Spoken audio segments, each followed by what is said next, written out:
बिस्मिल्लाहिर्रहमानिर्रहीम। आज हम 3D का पहला लेक्चर पढ़ेंगे। इससे पहले हम एक ड्राइंग बना चुके हैं जिसमें हमने एक कमरा बनाया है और उसमें एक दरवाज़ा बनाया है। आज हम इस कमरे को 3D में कन्वर्ट करने की कोशिश करेंगे।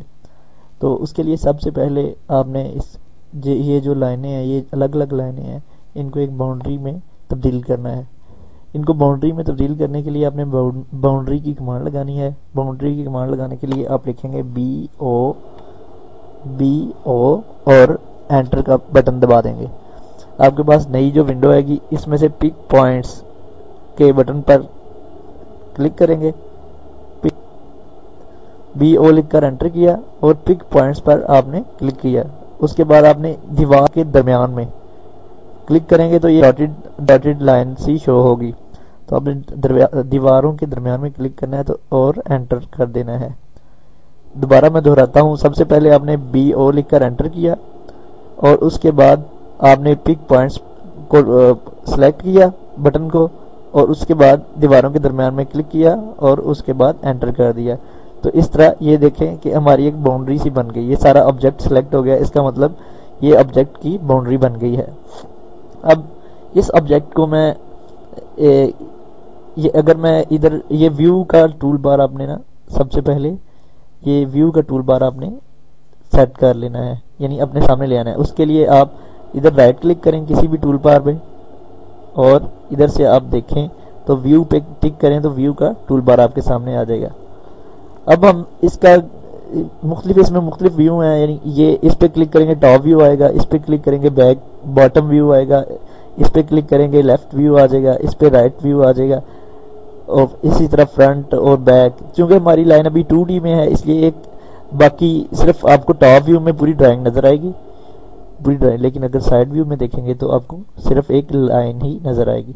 तो इसको अगर मैं इसका आइसोमेट्रिक व्यू देखता हूँ, ये आइसोमेट्रिक व्यू का बटन है, तो इसको मैं अगर क्लिक करता हूं तो ये 3D में हमें नजर आएगी। क्योंकि अभी इसकी दीवारें नहीं है, सिंपल ये लाइनें हैं, इसलिए आपको ये सिर्फ लाइनें नजर आ रही हैं। अब इन लाइनों को हमने दीवारों की सूरत में तब्दील करना है। चलें, अब इसको हम दीवारों में कन्वर्ट करने के लिए सबसे पहले कमांड देते हैं EXT यानी एक्सट्रूड।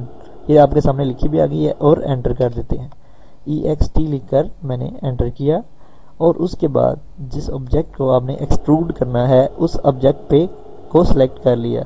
क्योंकि मैं इस ऑब्जेक्ट को करना चाहता हूं तो इसको मैंने क्लिक किया तो सारा ऑब्जेक्ट सिलेक्ट हो गया। इसके लिए ऑब्जेक्ट को लाजमी तौर पर बाउंड्री लाजमी होना चाहिए। जैसे मैंने BO की कमांड से पहले इसकी बाउंड्री बना ली थी, वो लाजमी होना चाहिए। अच्छा, मैंने अब एक्सट्रूड की कमांड लगाई, EXT एंटर किया और उसके बाद दूसरे नंबर पर ऑब्जेक्ट को सिलेक्ट किया और एंटर कर दिया।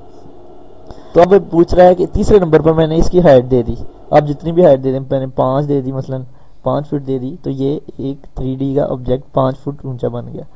अब ये एक लाइन यानी लाइनों में नजर आ रहा है। इसको मैं मुख्तलिफ शेड्स में देखना चाहता हूं तो उसके लिए आपने इधर दोबारा टूल बार पे क्लिक करें। इधर आपका टूल बार होगा AutoCAD 2004 अगर आप यूज कर रहे हैं तो इधर शेड्स का टूल बार होगा, शेड्स का।